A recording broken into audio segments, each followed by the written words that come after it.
నేను మీ సతీష్. ప్రపంచాన్ని గడగడలాడిస్తున్న కరోనా వైరస్కు కళ్ళెం వేసే బ్రహ్మాస్త్రం సిద్ధమవుతోంది. దీన్ని రూపుమాపే టీకాలు ప్రయోగ దశలో సత్ఫలితాలను ఇస్తున్నాయి. ఇందులో ఆక్స్ఫర్డ్ విశ్వవిద్యాలయం అభివృద్ధి చేసిన ప్రతిష్టాత్మక టీకా క్లినికల్ పరీక్షలు విజయవంతమైనట్లు శాస్త్రవేత్తలు ప్రకటించారు.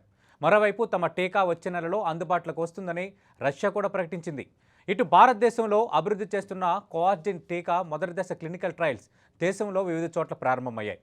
దీంతో కరోనా వైరస్ను తుదిముట్టించే రోజులు దగ్గర పడ్డాయన్న ఆశలు చిగురిస్తున్నాయి. ఇక ఆక్స్ఫర్డ్ టీకా మొదటి దశ ప్రయోగాల కింద బ్రిటన్లో 5 ఆసుపత్రుల్లో 18 నుంచి 55 ఏళ్ల మధ్య ఉన్న 1077 మందిని ఆరోగ్యవంతులకు ఇచ్చారు. దీనివల్ల వారిలో బలమైన యాంటీబాడీ టీ కణాలు విడుదలయ్యాయి. టీకా ఇచ్చాక 56 రోజుల వరకు ఈ ప్రతిస్పందనలు కొనసాగాయి. ఈ వైరస్ నుంచి ఏళ్ల తరబడి రక్షణ పొందడంలో టీ కణాలు కీలకం. వైరస్ను నిర్వీర్యం చేసే యాంటీబాడీలు అలాగే పరీక్షార్థుల్లో గుర్తించదగ్గ స్థాయిలో ఉత్పన్నమయ్యాయి.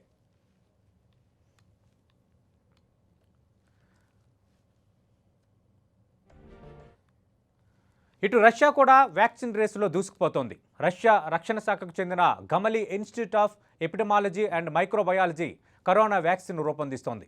ఈ టీకాను వచ్చే నెలలోనే ప్రజలకు అందుబాటులోకి తేనున్నట్లు ఆ దేశ ఆరోగ్య మంత్రి ప్రకటించారు. రష్యా రక్షణ శాఖ ఈ వ్యాక్సిన్ను అన్ని నిబంధనలకు అనుగుణంగా శాస్త్రీయ పద్ధతిలో తయారు చేస్తోంది. ప్రయోగాత్మకంగా కొందరు వాలంటీర్లపై పరీక్షించింది. వ్యాక్సిన్ 3వ దశ ప్రయోగాలు ఆగస్టు 3న ప్రారంభం కానున్నాయి.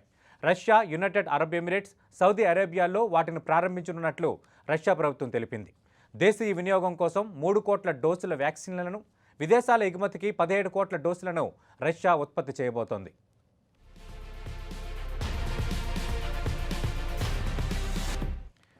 ఇటు వ్యాక్సిన్ను సాధ్యమైనంత త్వరగా అందుబాటులోకి తీసుకురావాలని భారత్ కూడా కృషి చేస్తోంది. భారత్ బయోటెక్, సీరం ఇన్స్టిట్యూట్, జైడస్ కార్డిలా, పానేషియా బయోటెక్, ఇండియన్ ఇమ్యునాలజికల్స్, మైన్వాక్స్ వంటి ఇండియన్ కంపెనీలు వ్యాక్సిన్ వేటలో ముందున్నాయి. సాధారణంగా వ్యాక్సిన్ తయారు చేయడానికి కొన్నాళ్ళ సమయం పడుతుంది. కానీ ప్రస్తుతం కరోనా మహమ్మారి వేగంగా విస్తరిస్తుండడంతో తొందరగా వ్యాక్సిన్ తీసుకురావాలని సైంటిస్టులు కృషి చేస్తున్నారు. ఇక భారత్ బయోటెక్ డెవలప్ చేసిన కోవాక్సిన్ టీకాకు సంబంధించి ఇప్పటికే పలు దఫాలుగా ప్రయోగాలు చేశారు. మనుషులపై దీన్ని ప్రయోగించేందుకు ఇటీవలే ఆమోదం లభించడంతో 12 సెంటర్లలో ఐసీఎంఆర్ మార్గదర్శకాలకు అనుగుణంగా క్లినికల్ ట్రయల్స్ నిర్వహిస్తున్నారు. తెలంగాణలోని నిమ్స్లో కోవాక్సిన్కు క్లినికల్ ట్రయల్స్ ప్రారంభమయ్యాయి.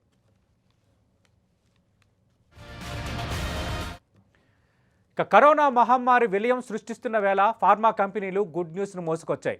ఆక్స్ఫర్డ్ యూనివర్సిటీ ప్రయోగాలు చేస్తున్న వ్యాక్సిన్ సత్ఫలితాలను ఇస్తున్నట్లు ప్రకటించింది. ఇక రష్యా వచ్చే నెలలోనే టీకా వస్తుందని చెబుతోంది.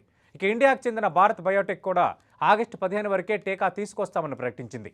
ఏ టీకా ఎప్పుడు వచ్చినా ప్రపంచ మానవాళి మొత్తం అది గుడ్ న్యూస్ అవుతుంది. ఇదే అంశంపై ఇవాళ మిడ్ డే డిబేట్ ప్రస్తుతం చర్చలో పాల్గొంటున్నారు ప్రముఖ వైద్య నిపుణులు డాక్టర్ లక్ష్మీ లావణ్య గారు, అలాగే సిసిఎంబి శాస్త్రవేత్త డాక్టర్ ఎంవి జగన్నాథం గారు డిబేట్లో జాయిన్ అవుతున్నారు. రైట్ జగన్నాథం గారు, మనకు తెలుసు చాలా రోజుల నుంచి ఒకటే చర్చ ప్రపంచవ్యాప్తంగా, ఒకటే సమస్య ప్రపంచవ్యాప్తంగా. ఎప్పుడు దీని నుంచి మనం బయటపడతామని తీసుకుంటున్న జాగ్రత్తలు, టెస్టులకు సంబంధించి కొత్తగా వస్తున్న అడ్వాన్స్ విధానాలు అన్న పార్శ్వం ఒకటైతే, రెండోది ఎప్పుడు వ్యాక్సిన్ వస్తుంది, ఈ వ్యాక్సిన్ వేసుకుంటే ఇక కరోనా రాదన్న స్థాయి వ్యాక్సిన్ ఎప్పుడు వస్తుందన్న ఆశ అందరిలో ఉంది, ఇప్పుడు ఇంక్లూడింగ్ మన ముగ్గురితో పాటు. ఎంతవరకు ఈ ఫలితాలు ఇవ్వచ్చు, ఈ వార్తలను ఎంతవరకు నమ్మచ్చు? ప్రస్తుత పరిస్థితుల్లో ప్రపంచవ్యాప్తంగా మనం పరిశీలించినట్లయితే 23 వ్యాక్సిన్లు WHO వాళ్ళ వెబ్సైట్ ప్రకారం క్లినికల్ ట్రయల్స్ దాకా వచ్చి ఫేజ్ 1, ఫేజ్ 2 ట్రయల్స్ వస్తున్నా లేదా అడ్వాన్స్డ్ స్టేజ్లో ఉన్నటువంటి పరీక్షల్లో ఉన్నటువంటి వ్యాక్సిన్లు ఉన్నాయి. మొత్తం 200 వ్యాక్సిన్ల దాకా తయారవుతుంటే దాంట్లో 23 వ్యాక్సిన్లు పోటీలో ముందుకున్నాయి. ఈ కాంపిటీషన్ కూడా కరోనా ఏ స్థాయిలో ఎంత వేగంగా వ్యాప్తి చెందుతోందో వ్యాక్సిన్ తయారు చేయడానికి శాస్త్రవేత్తలు, వైద్యులు కూడా అదే వేగంతో దాన్ని ఎదుర్కోవడానికి ప్రయత్నం చేస్తున్నారని ఇక్కడ మనం గమనించాల్సినటువంటి విషయం. ఎందుకంటే ఒక వ్యాక్సిన్ తయారు చేయాలంటే సాధారణంగా 15-16 సంవత్సరాలు పడుతుంది. రమారమి కనీసం 11 సంవత్సరాలు పట్టిన సందర్భాలు కూడా ఉన్నాయి. అటువంటి పరిస్థితుల్లో కరోనాకి వ్యాక్సిన్ కనుగొనడానికి కోసం అని చెప్పి 18 నెలలు వాళ్ళు వ్యవధిగా పెట్టుకుని దీంట్లో ఎక్కడా సేఫ్టీకి రాజీ పడకుండా, ఎఫికసీకి రాజీ పడకుండా ఉండే విధంగా వ్యాక్సిన్ తయారు చేయాలనేటువంటి ఈ పోటీ. ఇది చాలా కష్టమైనటువంటి విషయం. కారణం ఏంటంటే మనం రెగ్యులేటరీ అఫైర్స్ నుంచి పర్మిషన్ తీసుకురావాలి అంటే దాంట్లో త్వరగా తీసుకురావచ్చు, మీరు టైం కుదించవచ్చు. కానీ బయలాజికల్ రెస్పాన్స్, ఒకసారి మీరు వ్యాక్సిన్ ఇచ్చిన తర్వాత బయలాజికల్ రెస్పాన్స్ ప్రాపర్గా లేనిదే మనం ఏం చేయలేం. కాబట్టి బయలాజికల్ రెస్పాన్స్ ఎంత అవసరం అవుతుందో అంత టైం, అంటే 28 రోజులు. ఈ సందర్భంగా దీంట్లో కనీసం మొదటిసారి మనం ప్రయత్నం చేయాలంటే 14 రోజుల్లో కొంత అవగాహన వస్తుంది. తర్వాత 28 రోజుల్లో మరొక పరీక్ష చేయడానికి సరిపడా అవకాశం వస్తుంది. అటువంటి పరీక్షలు జరిపినటువంటి ఇప్పుడు మీరు చెప్పినటువంటి ఆక్స్ఫర్డ్ యూనివర్సిటీలో తయారు చేస్తున్నటువంటి వ్యాక్సిను, దాన్ని ప్రయోగాలు చేయడం వల్ల ఇప్పుడు మనకు తెలిసిన విషయం ఏమిటంటే ఇది టీ సెల్స్ని ఉత్పత్తి చేస్తోంది. కావాల్సిన హ్యూమరల్ రెస్పాన్స్, అంటే ఇప్పుడు 2 రకాలైనటువంటి రెస్పాన్స్లు ఈ వ్యాక్సిన్ నుంచి ఆశిస్తున్నారు. ఆశించేది ఏమిటంటే ఒకటి హ్యూమరల్ రెస్పాన్స్, రెండవది సెల్ మీడియేటెడ్ రెస్పాన్స్. అంటే 2 రకాలుగా మన శరీరంలో రోగనిరోధక శక్తిని పెంచడం కోసం అని చెప్పి ఈ వ్యాక్సిన్ యొక్క లక్ష్యం. ఈ లక్ష్యంలో వాళ్ళు చేసినటువంటి ప్రయోగాల్లో తెలిసిన విషయం ఏమిటంటే హ్యూమరల్ రెస్పాన్స్ మీరు అన్నట్టుగా 56 రోజుల దాకా కూడా హ్యూమరల్ రెస్పాన్స్, అంటే 2 క్లినికల్ ట్రయల్స్ 28, 56 రోజులు అంతవరకు హ్యూమరల్ రెస్పాన్స్ ఉంది. దీంతో పాటుగా టీసెల్ రెస్పాన్స్ కూడా వస్తుంది. మరొక ముఖ్యమైన విషయం ఏంటంటే టీ కణాలు అంటే ఏంటి, అసలు కరోనాకి టీ కణాలకి లింక్ ఏంటి? టీ కణాలు అంటే ఇప్పుడు ఏదైనా ఒక ఫారిన్ బాడీ మన శరీరంలోకి ప్రవేశించింది అనుకోండి, మన శరీరం దాంతో యుద్ధం చేయడానికి, మన రోగనిరోధక శక్తిని పెంచడానికి ఈ టీ సెల్స్ అనేటువంటి ఉంటాయి. ఇవి ఇమ్యూనిటీని పెంచేటటువంటి కణాలు. టీ సెల్స్, బి సెల్స్ అని కణాలు ఉంటాయి. ఈ టీ సెల్స్ ఇమ్యూనిటీని పెంచుతాయి. ఇమ్యూనిటీని పెంచడానికి సరిపడా సిగ్నల్స్ ఇస్తాయి. హ్యూమరల్ రెస్పాన్స్ అన్నాను కదా, హ్యూమరల్ రెస్పాన్స్ అంటే ఏంటంటే మనం వ్యాక్సిన్ ఇచ్చినప్పుడు కొన్ని కణాలను తయారు చేస్తాయి. వీటిని యాంటీబాడీస్ అంటాం. ఈ యాంటీబాడీస్ ఈ వైరల్ కణాల మీద యుద్ధం చేసి ఆ వైరల్ కణాలని నాశనం చేస్తాయి. అంటే న్యూట్రలైజింగ్ యాంటీబాడీస్ న్యూట్రలైజ్ చేసేటటువంటి ఈ యాంటీబాడీస్ అన్నమాట. అది కాకుండా ఈ టీసెల్ కణాలు ఏం చేస్తాయి, ఒకవేళ ఈ యాంటీబాడీస్ కొంతకాలం వచ్చి ఆగిపోయాయి అనుకోండి, ఇప్పుడు ప్రస్తుతం చేస్తున్న పరిశోధనలో అది కూడా జరుగుతోంది. అంటే 2 నెలల తర్వాత 3 నెలల తర్వాత యాంటీబాడీస్ పోయాయి, మరి మన శరీరం పరిస్థితి ఏమిటి, మనం దానికి ఎక్స్పోజ్ అయిపోయామా? కాదు. ఇక్కడ ఏం జరుగుతుందంటే ఇందాక నాకు బీ సెల్స్ అని ఇంకొక కణం తీసుకొచ్చాను. ఈ బీ సెల్ అనేటువంటి కణాలు ఏమవుతాయంటే మన శరీరంలో వాటికి ఒక జ్ఞాపకం ఉంటుంది, అంటే మెమరీ బీ సెల్స్ అంటారు వీటిని. ఈ టీ సెల్స్ నుంచి వచ్చినటువంటి సిగ్నల్స్ ద్వారా ఇలా మనకు ఒక వ్యాక్సిన్ వచ్చింది, మన శరీరం మీద యుద్ధం చేసింది, కాబట్టి యుద్ధం చేసేది వెళ్ళింది అనేటటువంటి జ్ఞాపిక ఈ బీ సెల్స్లో ఉంటుంది. ఈ బీ సెల్స్లో ఈ జ్ఞాపిక ఉన్న కారణంగా ఒకవేళ కొంతకాలం తర్వాత మనకు హ్యూమరల్ రెస్పాన్స్ అనుకునేటువంటి యాంటీబాడీలు నశించినప్పటికీ ఈ బీ సెల్స్లో ఈ జ్ఞాపిక ఉన్న కారణంగా నిజంగా వైరస్ మన అటాక్ చేసింది అనుకోండి తర్వాత కాలంలో, అప్పుడు ఈ బీ సెల్స్ ఈ జ్ఞాపకాన్ని యాక్టివేట్ చేస్తాయి. యాక్టివేట్ చేసి మళ్ళీ ఈ కణాలు యాంటీబాడీస్ని వాటిని సరైన స్థాయిలో ఉత్పత్తి చేస్తాయి. ఆ రకంగా మన శరీరంలో ఉండేటటువంటి రోగనిరోధక శక్తి అప్రమత్తం అవుతుంది. ఈ టీకాల వల్ల జరిగేటటువంటిది మనం ఊహించేటటువంటి లబ్ధి మన టీ సెల్స్లోంచి తయారు కావడం, తర్వాత బీ సెల్స్ని అప్రమత్తం చేసి ఒకవేళ నిజంగా అవి తగ్గినప్పటికీ కూడా ఇది ఈ బీ సెల్స్ తిరిగి టీ సెల్స్ని మన టీ సెల్స్ని లేదా యాంటీబాడీస్ని తయారు చేసేటువంటి ఉత్పత్తిలో మన శరీరాన్ని ఉంచడమే టీకాల యొక్క లక్ష్యం. ఆ లక్ష్య దిశగా వెళ్ళి చేస్తున్న ప్రయోగాల్లో ప్రస్తుతం మనకి మంచి వార్త, శుభవార్త లభించింది. కాబట్టి అందరూ కూడా ఆశించాల్సినటువంటి, ఆనందించాల్సినటువంటి విషయం. దగ్గరలో ఉన్నాం. రైట్. లక్ష్మీనారాయణ గారు, ఇప్పటివరకు చాలా మందులు ప్రయోగాలు చేస్తున్నాం. హైడ్రాక్సిన్ క్లోరోక్విన్ నుంచి నిన్న మొన్నటి ప్రతి మందు, అంటే వేరే వైద్యానికి ఉపయోగించే మందులు కూడా కొందరిపైన పనిచేస్తున్నాయి అనేది కొన్ని కనిపిస్తున్నాయి. కానీ ఇదమిత్తంగా ఇప్పటికంటూ ఒక సింగిల్ పాయింట్ మెడిసిన్ మనకి రాలేదు. ఈ ఫలితాల ద్వారా రావచ్చా, లేదంటే ఇవి వచ్చిన తర్వాత కూడా కొన్ని ఫలితాలే చూపిస్తాయని అనుకోవచ్చా? అంటే ఇప్పుడు వ్యాక్సిన్ గురించి చెప్పుకున్నాము. అంటే వ్యాక్సిన్ ద్వారా మనకి మెడిసిన్స్కి వచ్చే పెద్దగా ఉపయోగకరమైన ఇన్ఫర్మేషన్ ఏమి ఉండదు. మెడిసిన్స్ వేరు, ఫార్మకలాజికల్ ఆస్పెక్ట్ అది. వ్యాక్సిన్ అనేది టోటలీ ఇమ్యూనలాజికల్ ఆస్పెక్ట్, ప్రివెంటివ్గా వ్యాక్సిన్. మెడిసిన్స్ ద్వారా మనం ఏంటంటే ఇప్పుడు మెడిసిన్స్లో ఉన్న అన్ని భాగాలు కూడా మన వైరస్ని స్టడీ చేసి వైరస్ని ఎట్లా అటాక్ చేయాలి అనే ఉద్దేశంతో తయారైన మందులు. సపోజ్ హైడ్రోక్లోరోక్విన్ ఉందనుకోండి, అది ఒక యాంటీ ఇన్ఫ్లమేటరీగా పనిచేస్తుంది. అలాగే కాకుండా అది S glycoprotein spikes of the వైరస్ని ఆల్వియోలార్ సెల్, అంటే లంగ్లో ఉన్న ఆల్వియోలార్కి అటాచ్ అవ్వకోకుండా ఇన్హిబిట్ చేస్తుంది. ఎస్టైల్ కోలిన్ రిసెప్టర్స్ ద్వారా ఇన్హిబిట్ చేస్తుంది. అట్లా ఇన్హిబిట్ చేయగలగా అందుకనే హైడ్రోక్లోరిన్ ఏంటంటే ఒకటి యాంటీ ఇన్ఫ్లమేటరీ, అంటే వైరస్ క్రియేట్ చేసే అన్నెసెసరీ ఇన్ఫ్లమేషన్ మన బాడీలో ఒక రకమైన వాపు లాంటిది, ఒక ఫీవర్లో, మన బాడీ పెయిన్స్లో అలా వచ్చిన ఇన్ఫెక్షన్తో వచ్చే ఇన్ఫ్లమేటరీ రెస్పాన్స్ని స్టాప్ చేయడమే కాకుండా అది ఆ వైరస్ మన ఆల్వియోలార్ లంగ్స్కి అటాచ్ కాకుండా కూడా స్టాప్ చేయగా అలాంటి సిచ్యువేషన్లో లో మనం క్లోరోక్విన్ ని ప్రివెంటివ్ గా ట్రీట్మెంట్ గా కూడా వాడుతున్నాం. అయితే దీంతో వచ్చే కొన్ని అడ్వర్స్ ఎఫెక్ట్స్ కూడా ఉన్నాయి కాబట్టి మనం ప్రతి ఒక్కళ్ళము వాడకుండా ఆ వైరస్ వచ్చే సందర్భంలో అంటే ఇన్ఫెక్ట్ అయ్యారు టెస్ట్ పాజిటివ్ వచ్చిందంటేనే వాడేటట్టుగా. ఇంకా కొన్ని యాంటీవైరల్ పదార్థాలు ఇదివరకు మనం హెచ్ఐవిలో వాడాము, లోపినావీర్ కానీ రిటోనావీర్ కానీ ఇంకా ఇట్లాంటివన్నీ కూడా మనం యాంటీవైరల్ ప్రాపర్టీస్ వుహాన్లో స్టడీ చేశారు కాబట్టి ఇది కూడా ఒక వైరస్ కనుక వాడి చూసాము. పెద్ద ప్రయోగంగా అనిపించలేదు అవి. రెమ్డెసివిర్ ఎక్కువ ప్రయోగకారంగా అనిపించింది. యాంటీవైరల్ ప్రాపర్టీస్ అందులో మోర్ స్పెసిఫిక్ టు SARS-CoV-2 గ్లైకోప్రోటీన్కి అగేన్స్ట్గా కనిపించినాయి కాబట్టి రెమ్డెసివిర్ బాగా పాపులర్ అయింది. బాగా ఖరీదైన మందు కాబట్టి చూస్తున్నాం. ఇది మళ్ళీ బ్లాక్లో అమ్ముకోవటము, మళ్ళీ ఆ స్టాక్ లేకపోవటం, స్టాక్ ఉండటం, ఈ గందరగోళం అంతా ఎక్కువ అట్రాక్ట్ చేసింది. ఎందుకు అంటే దాని స్పెసిసిటీ అండ్ దాని ప్రొడక్టివిటీ బాగుంది. అంటే antiviral properties especially for COVID-19 బాగున్నాయి కనుక. అయితే ఇది లేని పక్షంలో మనం లోపినావీర్, రిటోనావీర్ ఇవి కూడా కొందరు వాడుతున్నారు. ఫ్లూపినావీర్ అని ఒకటి ఉంది, అది కూడా వాడుతున్నారు. అయితే ఫ్లూవీర్ సింపుల్గా యాంటీ ఫ్లూ, మనకి రెగ్యులర్గా వచ్చే ఇన్ఫ్లుయెన్జా ఫ్లూ, సీజనల్ ఫ్లూకి అగేన్స్ట్గా వాడే ఫ్లూవీర్ కూడా కొంత ఎఫెక్టివ్గా ఉందన్నమాట. అయితే ఇవి కాకుండా కొన్ని మందులు ఇంకా కూడా ఈ వైరస్కి మంచిగా ప్రయోగకరమైనవి కొన్ని యాంటీబయోటిక్స్ అంటే అజిథ్రోమైసిన్ రెగ్యులర్గా వచ్చే లంగ్ ఇన్ఫెక్షన్స్కి అగేన్స్ట్గా పనిచేసే యాంటీబయోటిక్ కూడా హెల్ప్ఫుల్గా ఉంటుంది. అయితే స్టిరాయిడ్ మందులు వైజలోన్ అని, డెగ్జామెథజోన్ అని, ఓమ్నాకాటిల్ అని ఇవి కూడా వాడొచ్చు. ఎందుకంటే ఇవి కూడా సీరియస్ గా యాంటీ ఇన్ఫ్లమేటరీ రియాక్షన్స్ క్రియేట్ చేస్తాయి. అంటే వైరస్ కి కలిగే కొంత severe acute respiratory distress syndrome కి వెళ్లకుండా ఆపుతాయి అనమాట. సో ఇవన్నీ మనం ముందు ఇమ్మీడియట్లీ వైరస్ పాజిటివ్ రాగానే ఇవన్నీ వాడొచ్చు. పారాసిటమాల్ తో స్టార్ట్ చేసి అవసరానికి కొద్ది ఆక్సిజన్ ఇచ్చుకుంటా స్టెరాయిడ్స్, యాంటీబయోటిక్స్, యాంటీవైరల్స్, తర్వాత యాంటీ ఇన్ఫ్లమేటరీ హైడ్రోక్లోరోక్విన్ ఇవన్నీ వాడొచ్చు. ఎందుకంటే ఈ వైరస్కి స్పెసిఫిక్గా COVID-19కి అగేన్స్ట్గా ఎటువంటి పదార్థము లేదు. అయితే we have discovered COVID-19 medications అని చాలా న్యూస్ వస్తుంది. ఆ ప్రభావాలని ఒక్కొక్క పార్ట్ వైజ్ మనం తగ్గించగలం. అవును, ఇవన్నీ కూడా సిమ్టమాటిక్ థెరపీ అండి. ఇవన్నీ కూడా step by step approach, case based approach. ఒక డాక్టర్ ఒక పేషెంట్ని చూస్తా ఆ వచ్చే ప్రోగ్రెసివ్ సిమ్టమ్స్ బట్టి మనం తీసుకున్న డెసిషన్స్ బట్టి వాడే ప్రయోగాలు. అయితే దాంతో వచ్చే కొన్ని రిజల్ట్స్ చాలా బాగున్నాయి, కొందరిలో కొన్ని అంత బాగాలేదు. కొన్ని పాపులేషన్స్ లో చాలా బాగా సూటబుల్ అయినాయి, కొన్నిట్లో అంత బాగా సూటబుల్ కాలేదు. ఇవన్నీ కూడా కొందరు చాలా మంది ప్రివెంటివ్ గా ప్రొఫిలాక్టిక్ గా వాడి లబ్ధి పొందిన వాళ్ళు ఉన్నారు, అడ్వర్స్ రియాక్షన్స్ తో చాలా బాధపడిన వాళ్ళు ఉన్నారు. ఇవన్నీ చాలా మంది ముందుగానే వాడుతున్నారు, అంటే రావడానికి అవకాశం ఉంది అన్న ఉన్న వాళ్ళు చాలా మంది ప్రికాషనరీగా వాడుతున్నారు. అవును, ప్రొఫిలాక్టిక్ గా వాడి కొందరు డాక్టర్స్ కూడా ప్రాణాలు కోల్పోయిన వాళ్ళు ఉన్నారండి. ఎజిథ్రోమైసిన్ ప్లస్ వైజలోన్ ప్లస్ హైడ్రోక్లోరోక్విన్ వేసుకున్నారు. దాంతో క్యూటీ ప్రొలాంగేషన్ తో ఎరిథ్మియా వచ్చిపోయిన వాళ్ళు కూడా ఉన్నారు. ఆ కేస్ రిపోర్ట్స్ కూడా ఉన్నాయి. సో ఇవన్నీ చాలా ప్రమాదకరమైన వాడొచ్చు, కానీ మనం ప్రికాషనరీగా డాక్టర్ సలహా లేకుండా వాడకూడదు. ఎందుకంటే ఇందులో కొంత బేసిక్ ఈసీజీ, కొంత వాళ్ళు బేసిక్ ఎల్ఎఫ్టీస్ అవి చూసుకోవాల్సిన పరిస్థితి ఉంది. అందుకనే పేషెంట్స్ వాళ్ళకి వాళ్ళే జనరల్ పబ్లిక్ వాడే మందులు అయితే అవి కానే కావు. అందుకనే డాక్టర్ సలహా లేకుండా ఎటువంటి మెడికేషన్స్ కూడా వాడకండి. అది కాకుండా COVID-19 మెడికేషన్ మేము రిలీజ్ చేసామని అట్లా పోస్టర్స్ రిలీజ్ అవుతున్నాయి, రకరకాల ఫార్మస్యూటికల్స్ అడ్వర్టైజ్ చేసుకుంటున్నారు.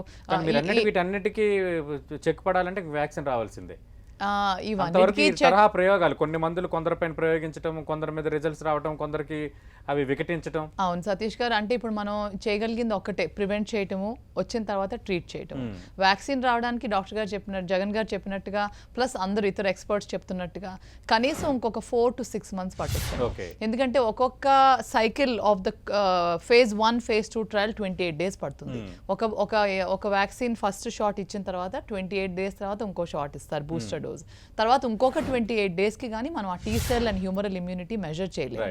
ఇప్పుడు ల్యాన్సెట్ లో స్టడీ వచ్చింది కదండి, అది phase 1, phase 2 trials by that vaccine by Oxford university develop చేశారు. డాక్టర్ హిల్ అని ఆయన ఆధ్వర్యంలో జరిగింది.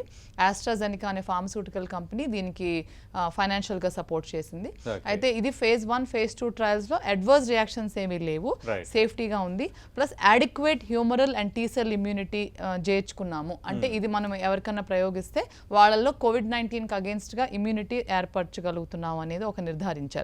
అయితే ఇది ల్యాన్సెట్ లో జస్ట్ నిన్నే పబ్లిష్ అయింది. మీరు అన్నట్టుగా ఇప్పటి వరకు వచ్చిన వ్యాక్సిన్స్ అలాగే ప్రయోగాల్లో కొంత ఆశాజనకంగా ఎక్కువగా కనిపిస్తుంది ఇది. ఎస్, అది చాలా గుడ్ న్యూస్. మీరు చెప్పినట్టుగా అది చాలా గుడ్ న్యూస్ మన ప్రేక్షకులకి, మన అందరికీ కూడా, మన ప్రపంచవ్యాప్తిగా హ్యూమన్ పాపులేషన్కి అది good news. Phase 1 phase 2 trials పూర్తవుతున్నాయి. అయితే ఇప్పుడు నెక్స్ట్ ఇంకా చాలా సెంటర్స్లో ఫేజ్ 1 ఫేజ్ 2 వాళ్ళ దేశాల్లో వాళ్ళ ప్రయోగాలు జరుగుతున్నాయి. ఇప్పుడు మనకి నిమ్స్లో జరిగేది ఫేజ్ 1 ఫేజ్ 2 ఫస్ట్ 2 షాట్స్ నిన్న ఇచ్చారు. సో అది ఇంకా ఎన్నో షాట్స్ ఇవ్వాలి. ఇప్పుడు ఇవి 1050 మెంబర్స్ మీద చేశారు ఇది ఆక్స్ఫర్డ్ యూనివర్సిటీ వ్యాక్సిన్. 1050 మెంబర్స్ మీద సక్సెస్ఫుల్ రిపోర్ట్ మనకి బయటికి పబ్లిష్ అయింది. అయితే ఇది ఒక 1 మంత్ పీరియడ్ లో చేసిన టెస్ట్. అంటే 1 మంత్ లో 2 cycles of 28 days టెస్టింగ్ చేశారు. ఇప్పుడు ఇది ఫేజ్ 3 ట్రయల్ వెళ్తుంది. ఫేజ్ 3 ట్రయల్ ఎట్లా అంటే 10,000 మందిని ఒక బంచ్ గా తీసుకుంటారు. ఇది యూకేనే కాకుండా Germany, south America, south Africa, Brazil, India. ఈ ప్రక్రియకి ఎంత టైం పట్టొచ్చు? ఇది ఇంకొక 56 days ఆశాజనకంగా కనిపిస్తుంది కదా, మనకు అందుబాటులో రావడానికి ఎంత టైం పట్టొచ్చు? అంటే అందుబాటులో రావడానికి ఫస్ట్ ఆఫ్ ఆల్ ఈ స్టడీ ప్రోటోకాల్ ప్రిపేర్ చేసి phase 3 randomise clinical trial start చేయాలి. దానికి ఎన్నెన్నో multi centre double blind study అంటారు, ఎన్నో మల్టీ సెంటర్ మొత్తం వరల్డ్ వ్యాప్తిగా. ఇప్పుడు మనకి పూణేలో సిరాలజీ ఇన్స్టిట్యూట్ ఆఫ్ ఇండియాలో కూడా ఆక్స్ఫర్డ్ యూనివర్సిటీ ప్రోడక్ట్ వాళ్ళు ఎన్నుకున్నారు. మంచి ఫలితాలు ఇస్తే మన దేశంలో దాని ప్రొడక్షన్ చేయాల్సింది మీరన్న ఇన్స్టిట్యూట్. అవును, 30,000 సబ్జెక్ట్స్ ఇండియాలో రిక్రూట్ చేసుకుంటామంట. అయితే ఇతర దేశాల్లో 10,000 చొప్పున 1,00,000 మంది పైగా సబ్జెక్ట్స్ రిక్రూట్ చేసుకుని randomise clinical trial phase 3 start అవ్వాలి, ఎండ్ అవ్వాలి. అంటే 28 days cycles కనీసం 2గా పూర్తవ్వాలి. 56 days. సో ఇంకా కనీసం 4 to 6 months ఉంది సతీష్ గారు. జగన్నాథన్ గారు, మీరు కూడా ఇంకా సిసిఎంబి సైంటిస్ట్ గా, సిసిఎంబి కూడా చాలా ప్రయోగాలు చేస్తుంది రిలేటెడ్ గా. ఎంతవరకు అవి సత్ఫలితాలు ఇచ్చే అవకాశం ఉందనేది ఒకటి. 2, ఒక 6 నెలలు పట్టే అవకాశం ఉంది అంటే పూర్తిగా మనం అందుబాటులోకి రావడానికి, మనం వెళ్ళి ఒక వ్యాక్సిన్ వేయించుకునే స్థాయికి రావడానికి? దానికి కారణం ఏంటంటే ఇప్పుడు ఫేజ్ 3 క్లినికల్ ట్రయల్ కూడా సక్సెస్ఫుల్గా అయిన తర్వాత, అంటే వారినట్టుగా ఒక 30,000 20,000 నుంచి 30,000 దాకా పీపుల్ని విభిన్న జాతుల ప్రజల్లో ప్రయోగం చేయాలి. విభిన్న జాతుల ప్రజల్లోనూ, విభిన్న ఏజ్ గ్రూపుల వాళ్ళల్లోనూ, డిఫరెంట్ సెక్స్ అంటే మేల్ అండ్ ఫీమేల్, ఇలా అన్ని రకాల వాళ్ళల్లోనూ ప్రయోగం చేసిన తర్వాత ఏ రకమైన రెస్పాన్స్ వస్తుంది ఈ వ్యాక్సిన్కి అనేటువంటి విషయాన్ని నిర్ధారణ చేయాలి. నిర్ధారణ చేసింది ఎవరిలో బాగా వస్తుంది, ఎవరిలో బాగా లేదనేటువంటిది ఒక విశ్లేషణ చేయాలి. ఆ విశ్లేషణ చేసిన తర్వాత అప్పుడు మీరు లార్జ్ స్కేల్ ప్రొడక్షన్కి ఇది ఏ విధమైన సైడ్ ఎఫెక్ట్ లేదు. ఇప్పుడు దీంట్లో మీరు చెప్పినటువంటి ఆక్స్ఫర్డ్ ప్రోడక్ట్ని వాళ్ళు ఇంజెక్ట్ చేసినప్పుడు వాళ్ళు గ్రహించింది ఏంటంటే, ఈ ఇంజెక్షన్ ఇచ్చిన వెంటనే కొంచెం జ్వరం వస్తుంది, కొంచెం ఫ్యాటిక్గా ఉంటారు. ఇది మామూలుగా ఊహించేటటువంటి పరిణామాలు. అంటే వ్యాక్సిన్ ఇచ్చినప్పుడు ఈ రకమైనటువంటి పరిణామాలు మనం కూడా చిన్నప్పుడు వ్యాక్సిన్ తీసుకున్నప్పుడు జ్వరం రావడం, జ్వరం వచ్చేది. ఇప్పుడు దీనికి కూడా ఆ రకమైనటువంటి జ్వరము, ఫ్యాటిక్ రావడము, అంతకు మించి వేరే ఇతరత్ర ఏ విధమైనటువంటి సైడ్ రియాక్షన్స్ లేని విషయాన్ని గమనించారు. ఇప్పుడు ఈ 3వ స్థాయి పరీక్షలు జరిగిన తర్వాత, దాని తర్వాత ఇవన్నీ విశ్లేషణ చేసిన తర్వాత భారీ స్థాయి ఉత్పత్తి జరగాలి. ఈ భారీ స్థాయి ఉత్పత్తి మీరు అన్నట్టుగా ఇక్కడ వివిధ ప్రదేశాల్లో ఒకవేళ ఫార్ములేషన్ వచ్చిన తర్వాత ప్రపంచంలో వివిధ ప్రదేశాల్లో వీటిని ఫార్ములేషన్ తయారు చేయొచ్చు. తయారు చేసిన తర్వాత ఆ ప్రజలకి ఈ క్లినికల్ ట్రయల్స్తో పాటుగా ఇది మీరు ప్రజలకు ఇవ్వండి అని పర్మిషన్ వచ్చిన తర్వాత ఫేజ్ 4 క్లినికల్ ట్రయల్స్ అంటారు. అంటే ఏంటంటే ప్రజల్లోకి మీరు వ్యాక్సిన్ ఇచ్చిన తర్వాత కూడా దీన్ని ఇంకా పరీక్షలో ఉండిస్తారు. దీన్ని పరీక్షలో ఉండించి కంక్లూజన్కి వచ్చినట్టు కాదు. అంటే కంక్లూజన్కి వచ్చినట్టు కాదు. ఫేజ్ 4 అంటే మీరు అందరికీ వ్యాక్సిన్ ఇస్తూ ఉంటారు, ఈ పరిణామాన్ని జనరల్గా గమనిస్తూ ఉంటారు. అంటే వ్యాక్సిన్ ఇచ్చిన వాళ్ళందరినీ కూడా కొంతకాలం పాటు, అంటే ఒక 5 నెలలు 6 నెలలు వీళ్ళని కంటిన్యూస్గా మానిటర్ చేస్తూ ఉంటారు. ఆ మానిటరింగ్ ఇంపార్టెంట్. అప్పుడు మనకు వ్యాక్సిన్ కరెక్ట్గా వచ్చినట్టు లెక్క. అంటే భారీ స్థాయిలో ఉత్పత్తి అయిన తర్వాత వ్యాక్సినేషన్ ఇచ్చిన తర్వాత కూడా ఫేజ్ 4 క్లినికల్ ట్రయల్స్ తర్వాత కూడా కొంత ప్రయోగాలు అయిన తర్వాత ఆపచేయమని కూడా చెప్పే పరిస్థితులు ఉంటాయి. అంతేకాకుండా మరో ముఖ్యమైనటువంటి విషయం ఏంటంటే, ఇప్పుడు మీరు చెప్పిన ఆక్స్ఫర్డ్ యూనివర్సిటీ వాళ్ళే కాకుండా క్యాన్సైనో అనేటువంటి చైనీస్ వుహాన్ కంపెనీ నుంచి వాళ్ళు కూడా నిన్న చెప్పినటువంటి ల్యాన్సెట్లో వాళ్ళు కూడా పేపర్ రాశారు. 2 పేపర్లు వచ్చాయి. ఫేజ్ 1 ఫేజ్ 2 క్లినికల్ ట్రయల్స్ ఇద్దరు కూడా పూర్తి చేస్తున్నారు. అంటే 2 కంపెనీలు వాళ్ళు పూర్తి చేశారు. అంటే పోటీ ఎలా ఉందంటే, ప్రపంచంలో వివిధ స్థాయిలో వివిధ యూనివర్సిటీస్ నుంచి, తర్వాత వివిధ సంస్థల నుంచి, బయోటెక్నాలజీ సంస్థల నుంచి మనకు అదృష్టం. మనకి అదృష్టమైనటువంటి విషయం ఏంటంటే, హైదరాబాద్లో మనం చెప్పుకోవాల్సిన విషయం, హైదరాబాద్లో చక్కటి బయోటెక్నాలజీ కంపెనీస్ ఉన్నాయి. ఐఐసిటి, సిసిఎంబి లాంటి ఉన్నత స్థాయి పరిశోధన సంస్థలు ఉన్నాయి. మీరు వ్యాక్సిన్ తయారు చేస్తే దాన్ని పరీక్షించగలిగిన శక్తి సామర్థ్యాలు కలిగినటువంటి విషయాలను ఆల్రెడీ సిసిఎంబి లాంటి సంస్థలు తయారు చేసి అభివృద్ధి చేసి సిద్ధంగా ఉన్నారు. అలాగే పరీక్షలు నిర్వహించడానికి కూడా ఏ రకమైనటువంటి చేయాలనేటువంటి సిసిఎంబి లాంటి సంస్థలు, అంటే త్వరితగతిన పరీక్షలు చేయడం, ఎఫిషియెంట్గా పరీక్ష చేయడం, చౌకగా పరీక్ష చేయడం, ఇలా అనేకమైన అంశాలతోటి మన దగ్గర కూడా పరిశోధనలు జరుగుతున్నాయి. ఈ కారణం ఎందుకు చెబుతున్నానంటే, కారణం ప్రపంచంలో భారత్ వేరే లో కూడా దేశాలు దాదాపు ఒక 7 కంపెనీలు ఈ వ్యాక్సిన్ తయారీ పనిలో ఉన్నాయి కదా, ఉన్నాయి. అంటే భారత్ బయోటెక్ అని మిగతా కంపెనీ భారత్ బయోటెక్ మనకి అంత ఎప్పటికల్లా అందుబాటులోకి రావచ్చు. జైడస్ క్యాడిలా వీళ్ళిద్దరూ కూడా ఫేజ్ 1 ఫేజ్ 2లో మన దేశం అంటే ఇందాక నేను మీకు చెప్పిన 23 వ్యాక్సిన్లు ప్రపంచవ్యాప్తంగా వివిధ స్థాయిల్లో ఉన్న వాటిల్లో ఓకే మన దేశంలో ఎంచుకున్న 2 వ్యాక్సిన్లు కూడా అంటే క్యాడిస్ జైడీలా భారత్ బయోటెక్ ఐసీఎంఆర్ కలిసి సంయుక్త ఆధ్వర్యంలో నిర్వహిస్తున్నటువంటి పరిశోధనలు కూడా ఈ 23లో భాగంగా ఉన్నాయి. అంటే ఈవేళ మన పరిస్థితి ఏంటంటే భారతదేశంలో ఇంతవరకు మనం చర్చా కార్యక్రమాలు చేసింది అమెరికా వాళ్ళు వ్యాక్సిన్ చేస్తున్నారు, రష్యా వాళ్ళు వ్యాక్సిన్ చేస్తున్నారు, ఇజ్రాయెల్ చేస్తోంది, చైనా చేస్తోంది. అవును ప్రస్తుతం అది కాదు మనం వింటున్నది. మనం వింటుంది భారతదేశం వ్యాక్సిన్లు తయారు చేస్తోంది, సక్సెస్ఫుల్గా తయారు చేయడమే కాదు దీని క్లినికల్ ట్రయల్స్ స్థాయికి కూడా వచ్చింది. అవును అంటే ఇప్పుడు మన ప్రభుత్వం నిన్న మొదటి డోస్ పడింది, పడడం ప్రారంభమైంది. అంటే మన ప్రభుత్వం ఏ రకంగా అయితే కేంద్ర ప్రభుత్వం భారీ స్థాయిలో ఆత్మనిర్భర్ భారత్ అంటే ఇప్పుడు ఒకవేళ వాళ్ళు ఎవరైనా వ్యాక్సిన్లు మనం సప్లై చేయమని అన్నప్పటికీ కూడా రైట్ మన దేశంలో మనం మన స్వీయ శక్తి, సమాయత్తత. మన సామర్థ్యంతో మన స్వీయ శక్తితోటి మనం వ్యాక్సిన్లు తయారు చేసే స్థితిలోకి భారతదేశం వచ్చింది. రైట్ అంటే దానికి కారణం ఏంటంటే మనకున్న చక్కటి బయోటెక్నాలజీ కంపెనీ హైదరాబాద్లోనే మనకి ఫార్మాస్యూటికల్ బయోటెక్నాలజీ కంపెనీలు ఉన్నాయి, హైదరాబాద్లో చక్కటి ఇన్స్టిట్యూట్స్ ఉన్నాయి, ఇలాగే సీరం ఇన్స్టిట్యూట్ అలా ఇతర స్థాయిలో అనేక చోట్ల ఉన్న కారణంగా రైట్ ఇప్పుడు ప్రస్తుతం భారతదేశంలో ఉన్న ప్రజలు కూడా మన దేశంలోనే వ్యాక్సిన్ తయారైనా మనం ఆశ్చర్యపోవాల్సిన అవసరం లేదు, ఏం కంగారు పడదు, ఇక్కడి నుంచి కూడా వస్తుంది. రైట్ ఈ ధైర్యం ఇప్పుడు మనకు వస్తుంది. అంటే ఇప్పుడు మీరు ఈ ధైర్యం ప్రజలు కూడా ఇవ్వాల్సిన అవసరం ఉంది. చాలా అవసరం ఉంది. ఎందుకంటే మన దేశంలో కూడా వ్యాక్సిన్ భారీ స్థాయిలో, ఎందుకంటే ఇంతవరకు మనం మన దేశంలో తయారైనటువంటి వ్యాక్సిన్ల ఉత్పత్తి వీటి డిస్ట్రిబ్యూషన్ ప్రపంచవ్యాప్తంగా చూసినట్లయితే ఓకే సీరం ఇన్స్టిట్యూట్ కావచ్చు, శాంతా బయోటెక్నిక్ కావచ్చు, అలాగే భారత్ బయోటెక్ కావచ్చు, వీళ్ళు లోగడ తయారు చేసినటువంటి వ్యాక్సిన్లు భారతదేశంలోనే కాదు విదేశాల్లో కూడా వీటికి గిరాకీ ఎక్కువగా ఉండడం, ఇవి విదేశాల్లో వాళ్ళు అమ్మేటువంటి దానికంటే చౌకగా అమ్మడం, ప్రజలందరికీ అందుబాటులో తీసుకురావడం, ఇది చాలా ఇంపార్టెంట్. రావడం సరిపోదు, ప్రజలందరికీ అందుబాటులో మీరు అందరికీ అందుబాటులో ఉండే ధరలో ఉండాలి, ఉండేటట్టుగా తీసుకొచ్చేటువంటి శక్తి సామర్థ్యాలు భారతదేశంలో ఉన్నాయి. రైట్ ఆ రకమైనటువంటి శక్తియుక్తులు శాస్త్రవేత్తలు, బయోటెక్నాలజీ కంపెనీ వాళ్ళు, పారిశ్రామికవేత్తలు అందరూ కలిసి పనిచేస్తున్నారు. ఓకే ఇవి తప్పకుండా విజయం సాధిస్తామనేటువంటి అభిప్రాయం నాకు ఉంది. రైట్ అంటే గ్యారెంటీగా మనం దాని దగ్గరలో దానికి కళ్ళెం వేసే రోజు దగ్గర పడుతుంది. రైట్ లక్ష్మీనారాయణ గారు మీ అంచనా ఏంటి? అంటే మన ఇండియాలో కూడా దాదాపు ఒక 7 కంపెనీలు వ్యాక్సిన్ తయారీలో నిమగ్నం అయ్యాయి. చాలా బాగా మనం చూసాం ఈ భారత్ బయోటెక్ కంపెనీకి సంబంధించిన మొదటి డోస్ నిన్న, అంటే మనకి నిమ్స్ కూడా ఉంది కాబట్టి మన 2 తెలుగు రాష్ట్రాల్లో విశాఖ కేజీహెచ్ అలాగే నిమ్స్ కేజీహెచ్ మన ఆంధ్ర తెలంగాణలో కూడా 2 మేజర్ సెంటర్స్ ఉండటం చాలా చాలా గొప్ప విషయం. అది ఆయన అన్నట్టుగా ఆత్మనిర్భర్ భారత్ అన్నారు. ఇది ఫస్ట్ టైం ఇంత పోటాగా మనం COVID-19కి ఫేజ్ 1 ఫేజ్ 2 ట్రయల్స్ స్టార్ట్ చేసేసాం. ఇప్పుడు వాళ్ళు చేసినట్టుగా 28 డే 2 సైకిల్స్ మనం ప్రారంభించేసాం ఆల్రెడీ.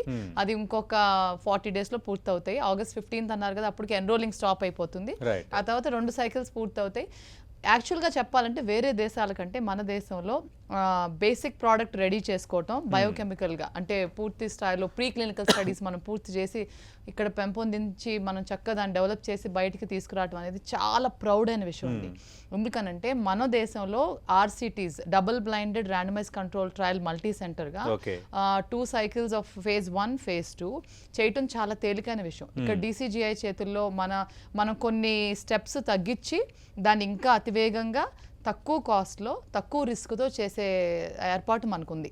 వేరే దేశాలలో ఆ ఏర్పాటు లేదు, మనకి అది ఉంది. అయితే DCGIలో కొన్ని అన్నెసెసరీ స్టెప్స్, కొన్ని మనం కీలకమైన క్రిటికాలిటీ మనం కొంత ఎక్స్పర్ట్ కమిటీ ద్వారా ఆ స్టెప్స్ తొలగించి ఈ ఫేజ్ 1 ఫేజ్ 2 ట్రయల్స్ ఇంకా త్వరగా వేగంగా చేయగలిగే పరిస్థితి ఏర్పరచుకున్నాం. ఇది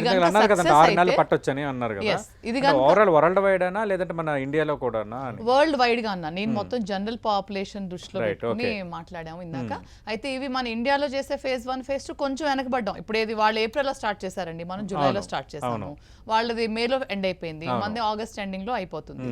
అయితే ఇది అయినాక లాక్డౌన్ పెట్టింది ఏప్రిల్ 22. అప్పటికి అక్కడ ప్రయోగాలు స్టార్ట్ అయ్యింది. ఎందుకంటే మనకి COVID-19 రావటమే కాస్త లేట్ గా వచ్చింది కదండి, ఒక 3 నెలలు లేట్ గా కనిపించింది. అయినా సరే మనం ఇంత వేగంగా ప్రొసీడ్ అయ్యామంటే చాలా గొప్ప విషయం అండి. ఎందుకంటే మనకి ఇండియాలో ఉన్న రిసోర్సెస్ కి ఆ స్టెబిలిటీకి మన పొలిటికల్ స్టెబిలిటీ చాలా బాగుంది కనుక మన గవర్నమెంట్, సెంట్రల్ గవర్నమెంట్ చాలా మంచి వేగంగా కొన్ని డెసిషన్స్ తీసుకుని దీనికి ఇన్వెస్ట్మెంట్స్ చేసి ఎంతో ప్రోత్సహించి ఇలా ఈ స్థాయికి వచ్చాం. అయితే phase 3 randomise clinical trial phase 3 ఇంకా అతివేగంగా చేయగలుగుతాం. మనం కొన్ని లక్షల సబ్జెక్ట్స్ని మల్టీ సెంటర్గా చేయడానికి India and Indian sub continent Nepal, Bhutan, Sri Lanka ఇవన్నీ కూడా మనం వాడుకోవచ్చు. మీరు అయితే ఇవన్నీ మనం చాలా బాగా దీన్ని ముందుకు తీసుకెళ్లొచ్చు. Right. అడ్వర్స్ రియాక్షన్స్ లేకుండా సేఫ్ గా చేద్దాం అనే ఒక జాగ్రత్తగా చేస్తున్నారు ప్రిన్సిపల్ ఇన్వెస్టిగేటర్ నిమ్స్ లోను, ఎయిమ్స్ లోను. నిన్న వాళ్ళ Right. రిపోర్ట్స్ చూసాము. అవును. అయితే అందుకనే తక్కువ మంది సబ్జెక్ట్స్ ని స్లోగా 1 by 1 స్టార్ట్ చేస్తూ వాళ్ళని హాస్పిటల్ అడ్మిట్ చేసి వాళ్ళకి కొన్నాళ్ళు ఫస్ట్ 1 week అబ్జర్వ్ చేసి ఆ తర్వాత బూస్టర్ డోస్ సెకండ్ ఇచ్చిన తర్వాత వాళ్ళ ఇంటికి పంపించి Right. వాట్సాప్ కాల్లో చేస్తారు. మానిటరింగ్ చేస్తారు. రైట్, థ్యాంక్ యూ లక్ష్మీనారాయణ గారు, థ్యాంక్ యూ జగన్నాథన్ గారు. ఓవరాల్గా మనం అందరం కోరుకుందాం, అటు ప్రయోగాలు అన్నీ సఫలీకృతం అవ్వాలి, సత్ఫలితాలు ఇవ్వాలి, అత్యంత వేగంగా వ్యాక్సిన్ అందుబాటులోకి రావాలి. వ్యాక్సిన్ వచ్చిన తర్వాత కూడా అందరికీ ప్రజలకు కూడా అందుబాటు ధరలో ఉండాలన్నది కూడా చాలా కీలకమైనది. కాబట్టి ఈ పారామీటర్స్ అన్నిటి నేపథ్యంలో ప్రపంచంలో ఎవరు సాధించినా, ఈ విషయంలో వాళ్ళు సాధించారు మనం సాధించలేకపోయామన్న డిబేట్ కంటే ఖచ్చితంగా ఎవరు సాధించినా అది ప్రపంచవ్యాప్తంగా ఉపయోగపడుతుంది. కాబట్టి ఖచ్చితంగా ఈ వ్యాక్సిన్ విషయంలో అంతా మంచి జరగాలని మనం కూడా కోరుకుందాం. ఇది వాటి మిడ్ డిబేట్.